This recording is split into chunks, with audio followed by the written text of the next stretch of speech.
El peor problema de aprender flexibilidad es que abundan los lugares donde se estiran las personas de formas dañinas. Cuando uno es principiante, no sabemos seleccionar entre personas que saben lo que hacen contra personas que no lo saben y probablemente nos van a lesionar. Así que hoy voy a compartir las peores experiencias que he tenido o presenciado en entrenamientos de flexibilidad, las consecuencias reales que esas experiencias producen en el cuerpo y qué aprendí para ayudarte a saber si un entrenador o entrenadora sabe lo que hace y que estas experiencias no te pasen a ti. Recuerdo en específico una niña que venía de familia de taekwondo. La pobre tenía una presión enorme de sus padres y ellos, con la intención de que fuera la mejor, la metieron en clases de flexibilidad muy rudas. Clases que en su esencia estaban dirigidas para adultos, donde múltiples personas estiran a una sola al mismo tiempo. Querían que la niña fuera súper flexible para que pateara más alto, etc., a como dé lugar. No les importaba lo que ella sentía. Evidentemente ella no quería, pero como todo buen niño, el temor de decepcionar a sus papás la hacía forzarse a hacerlo. Pero siendo el caso de flexibilidad trabajada de forma agresiva, las cantidades de dolor eran bastante altas y poco a poco se le fue generando una repulsión por la actividad. Tengo un día muy marcado en la cabeza porque ella se estaba tratando de esconder atrás en las colchonetas o donde pudiera para que no la vieran y no la metieran a la clase. Y cuando la encontraron, la ansiedad le ganó y empezó a vomitar. Imagínense el grado al que tiene que llegar la mente de un niño para que lo haga vomitar del miedo, del estrés. Después de esta situación, sus papás dejaron de llevarla a las clases. Me quedo con la esperanza de que se hayan detenido y ojalá que no la hayan llevado a otro lugar a sufrir lo mismo. Forzar a alguien a estirar y experimentar esos niveles de dolor no está bien, y mucho menos en niños. Sus huesos todavía no se desarrollan al 100%, sus músculos son pequeños y no tienen la fuerza de protegerse de un estiramiento así, y es mucho más fácil lastimarlos de verdad. Esta situación no es exclusiva en niños, también pasa en adultos, aunque el contexto sea un poco diferente. Entonces la lección es: someter a los demás con el pretexto que mejoren no está bien. Evita que te estiren a rangos que no quieres.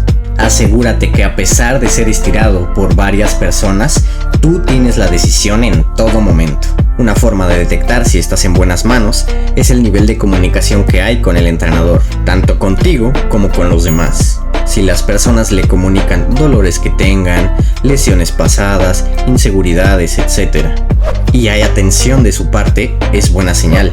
En contraparte, si le comunican cosas y responde desvalorizando, aguántate, no seas chillón, si te vas a quejar mejor no entres, probablemente no deberías estar en ese lugar. Ligado al anterior, ahora veamos la experiencia en adultos. Es más común que no haya sometimiento como tal, porque en teoría, ya como adultos nos exponemos voluntariamente a estas situaciones porque queremos avanzar. Es el caso de un amigo que tiene el cuerpo muy elástico, es decir, que podía estirar a rangos muy amplios, pero sus músculos tenían una tendencia muy fuerte de regresarlo a su estado inicial. Esto se traducía en que él estiraba y estiraba y estiraba, pero su avance era muy poco y lo perdía rápidamente. Y toda esta resistencia que tenían sus músculos hacían que él en específico sintiera mucho más dolor que cualquier otra persona estirando.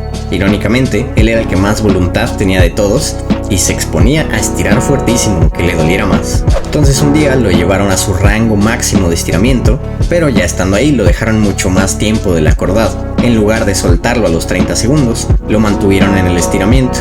Aguántate, ya estás ahí, 2 minutos más. Y pues estar tanto tiempo en esos niveles de dolor lo llevó al punto del desmayo. ¿Qué tanto dolor tiene que soportar una persona para que su cerebro llegue al punto de apagarlo? La mente ya no puede procesar lo que está pasando y simplemente decide desconectarse. Y no hay necesidad. Se hace con el pretexto de mejorar más rápido, lo cual también es falso. Hacer las cosas de esta forma provoca que el cerebro interprete el estiramiento como una amenaza a su cuerpo. Y conforme constantemente lo exponemos a situaciones en este límite, lejos de hacernos más flexibles, lo único logrado es que la mente desprecie totalmente la flexibilidad, porque es una experiencia literalmente traumática. El cerebro, para protegerse, va a disminuir el umbral de dolor que podemos soportar, con la intención de que el dolor extra nos detenga de continuar el estiramiento. Conforme pase el tiempo, el dolor va a ser más y el estiramiento va a ser menor. La lección aquí es excesivo llevarnos al límite de dolor, y la mayoría de las veces incluso será contraproducente. Ahora, la forma de cuidarte será: fíjate directamente en la forma en que el entrenador estira a las personas. Si activamente les pregunta a los demás, ¿qué estás sintiendo en tu cuerpo en este momento? Dime, ¿qué tanto te duele?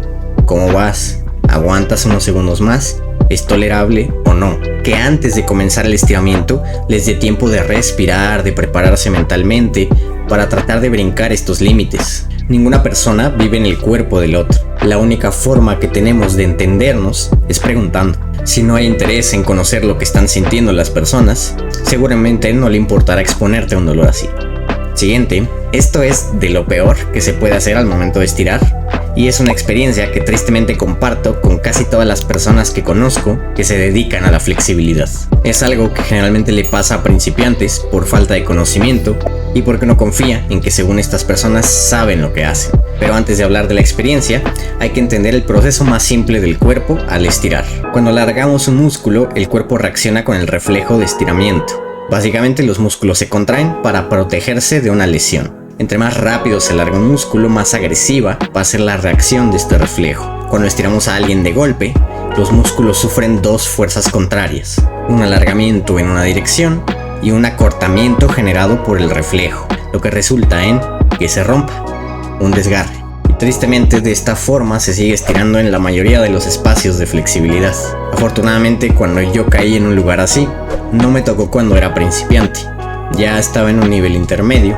Había hecho un buen calentamiento previo y además mi cuerpo tiene cierta afinidad a la flexibilidad y eso me protegió de lesiones.